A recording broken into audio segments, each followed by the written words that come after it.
Bom dia a todos, senhor presidente, senador José Pimentel, a quem agradeço muitíssimo pela condução desta sabatina, de todo o processo dessa sabatina, por sua cortesia, pelo seu modo simples de ser e pela sua capacidade de articulação. Não tenho dúvida que características essas que o tornam um dos parlamentares mais respeitados, mais admirados do Congresso Nacional. Eu também gostaria de saudar todos os senadores e senadoras que compõem esta Comissão de Constituição, Justiça e Cidadania. Me permita, senhor presidente, também saudar aqui o senador José Maranhão, que nos recebeu do mesmo modo, com muita abertura, com muito diálogo, com muita disponibilidade. Eu não poderia deixar de saudar também o líder Eunício Oliveira. Tenho para com Sua Excelência uma enorme dívida de gratidão. Foi relator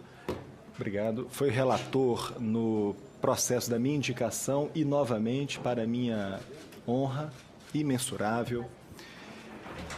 Agradeço de modo muito especial todas as lideranças partidárias, senhor presidente, que subscreveram a minha indicação. Não poderia deixar de mencionar as lideranças do PMDB, do Democratas, do PSD, do PP, PT, PSDB, PDT, PR, PSOL e PSB, na ordem em que figuram no ofício da minha indicação. Sinto-me muitíssimo honrado pelo apoio recebido e espero sinceramente estar à altura, senhor presidente, desta indicação. Saúdo também, de modo muito especial, o eminente senador Waldir Raupp, que acompanha a minha trajetória, a quem admiro também muitíssimo pelo seu brilhantismo, pela sua parcimônia, capacidade de leitura e que é para todos nós uma fonte de inspiração. Também, senhor presidente, quero mencionar de forma muito grata o nome do presidente Renan Calheiros, que preside esta casa pela 4ª vez e que é uma pessoa com quem mantenho um diálogo fecundo e bastante respeitoso. Saúdo aqui, vejo os conselheiros do Conselho Nacional de Justiça, Emanuel Campelo, Gisela Gondim, ministro Bruno Dantas, companheiro de estrada, antes de ser ministro, um talentoso jurista, Dr. Fernando Matos, aqui, com quem tenho a sorte, o privilégio de dividir esse momento tão especial. Servidores desta casa, amigos, amigas, senhoras e senhores. Bem, senhor presidente, eu sou consultor legislativo há 13 anos do Senado Federal.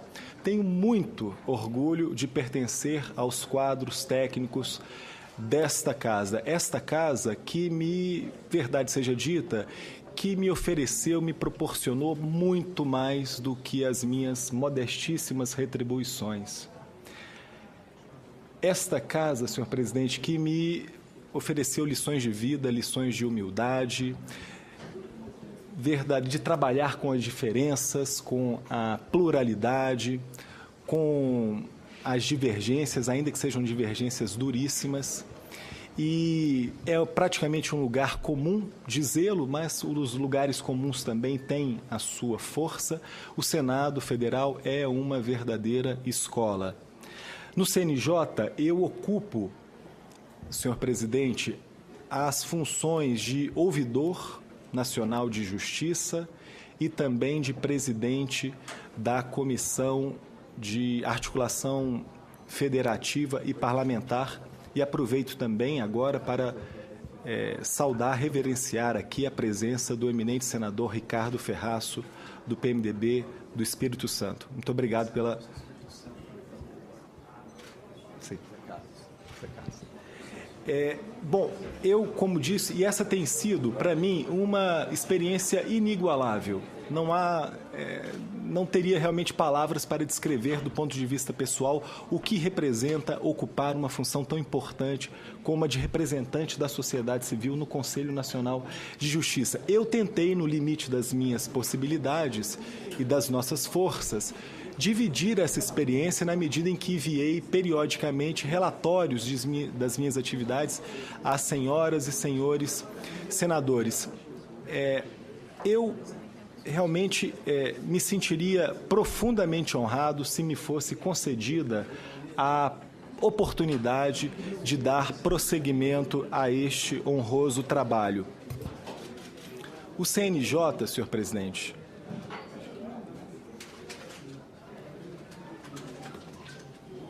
o Conselho Nacional de Justiça completou no dia 14 de junho 10 anos de sua instalação. A primeira reunião se deu no dia 14 de junho de 2005. Talvez seja este um momento oportuno para fazer uma avaliação sobre a trajetória deste órgão tão promissor, tão jovem e tão promissor, e que representa um verdadeiro divisor de águas na justiça brasileira. Eu digo que nós não estamos falando de um Conselho Nacional da Magistratura, como ocorre em outros países.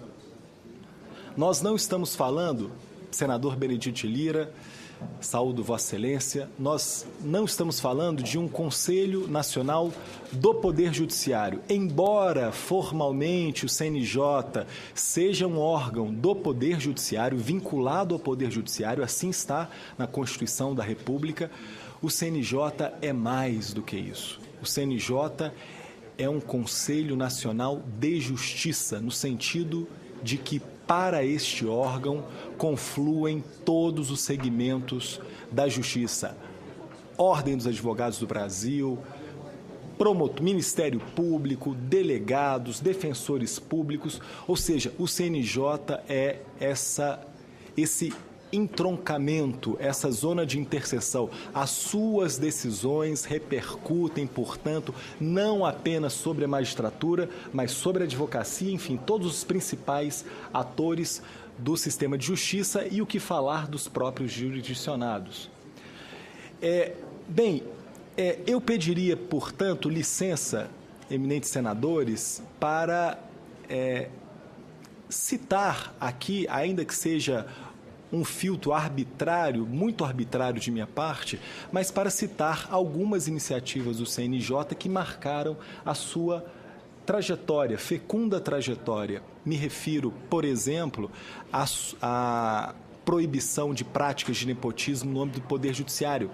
Recordemo-nos de que essa proibição se dá em 2005, quando a súmula, senador Ferraço, a súmula do Supremo Tribunal se deu apenas em 2008. Portanto, o CNJ inaugura práticas de moralidade pública voltadas a essa questão problemática que se dava em relação ao nepotismo. O CNJ inaugura um sistema, ainda nos idos de 2006, eminente senador Ronaldo Caiado, o CNJ inaugura um sistema nacional de estatísticas. Não dispunhamos de estatísticas credíveis àquela altura.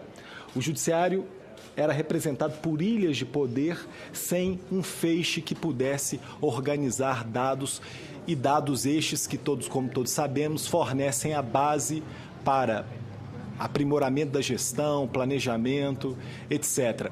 O CNJ é precursor do movimento pela conciliação, talvez seja uma das políticas públicas mais longevas daquele órgão. O CNJ cria o Cadastro Nacional de Anoção. O CNJ disciplina com muito rigor o pagamento de precatórios por parte dos tribunais. O CNJ realiza, eminente senador Waldir Raupp, mutirões carcerários por todo o Brasil, com mais de 400 mil processos analisados, com resultados realmente impressionantes. Edita um Código da Magistratura em 2008, estabelece de forma realmente bastante arrojada, estabelece metas para o Poder Judiciário, metas que são construídas de baixo para cima, juntamente com todos os tribunais de justiça e que vêm sendo constantemente aprimoradas. É também órgão responsável por impulsionar o processo judicial eletrônico. Na nossa gestão, no período em que do mandato em que tive a honra de participar, o CNJ edita uma resolução que define diretrizes de atenção prioritária ao primeiro grau de jurisdição, inovando mais uma vez, rompendo resistências, propondo que o orçamento dos tribunais, a equalização da força de trabalho dos tribunais, rompendo, como disse, muitas resistências e que ainda precisam ser vencidas. Senhor presidente José Pimentel, o CNJ também foi um órgão que proporcionou a realização de concursos públicos nos cartórios, muito embora essa decisão tenha sido constituinte em 1988, passávamos por 20 anos sem que todos os estados realizassem concursos dessa natureza e tenho a satisfação de dizer que hoje todos os estados, desde o ano passado, o Tocantins foi o último estado a realizar, portanto, cumprimos essa importantíssima etapa. Do ponto de vista disciplinar,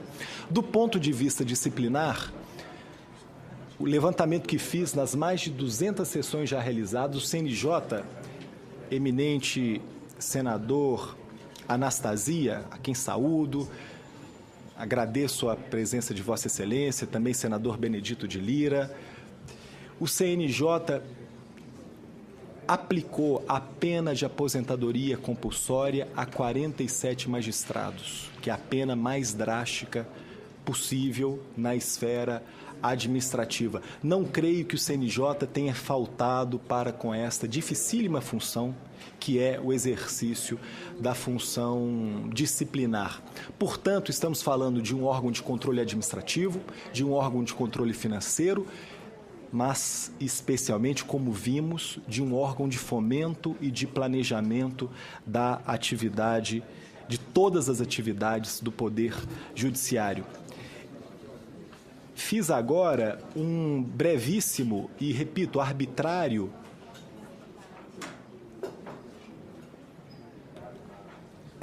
levantamento, estoque de ações do Conselho Nacional de Justiça e também gostaria de olhar para adiante, para o futuro. Quais seriam os principais desafios a serem enfrentados pelo Conselho Nacional de Justiça, pelo Poder Judiciário? Saúdo o eminente senador Jorge Viana. Não há dúvida de que a morosidade processual é um problema estrutural e que merece, de nossa parte, reflexão, coragem, enfrentamento diuturno.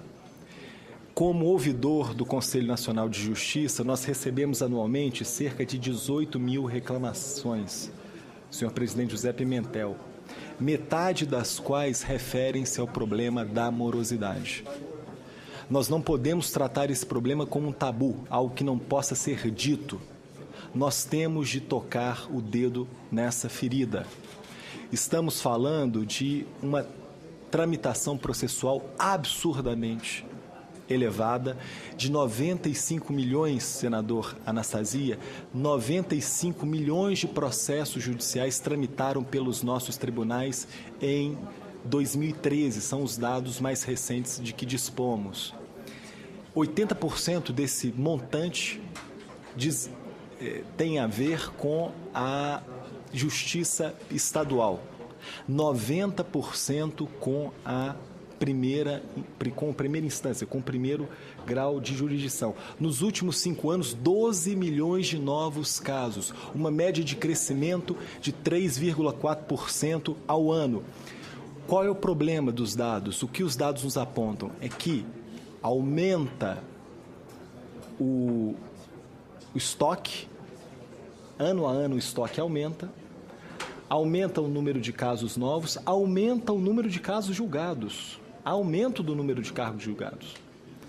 E a magistratura brasileira realmente responde por uma carga de trabalho também bastante exagerada. Esses são os números, inclusive comparando com outras realidades, com outros países. Nós temos um número de juízes por 100 mil habitantes ainda bastante inferior a outras realidades, como a realidade europeia, como o próprio Estados Unidos da América. Nós temos 17 mil juízes no país hoje, mas é preciso realmente romper, criar inflexões na cultura de litigância. Eu registraria aqui duas importantíssimas e recentes contribuições do Congresso Nacional a este problema, que são o novo Código de Processo Civil, que realmente descortina, aposta, investe na possibilidade da conciliação e da mediação, ao estabelecer a audiência de conciliação como uma primeiríssima etapa do processo, antes mesmo da contestação da parte contrária, ou seja, permitindo que as partes possam sentar, os ânimos estejam mais arrefecidos e proporcionar às partes um ambiente confortável para que possam realmente chegar a uma solução consensual do conflito. Eminente senador Ronaldo Caiado.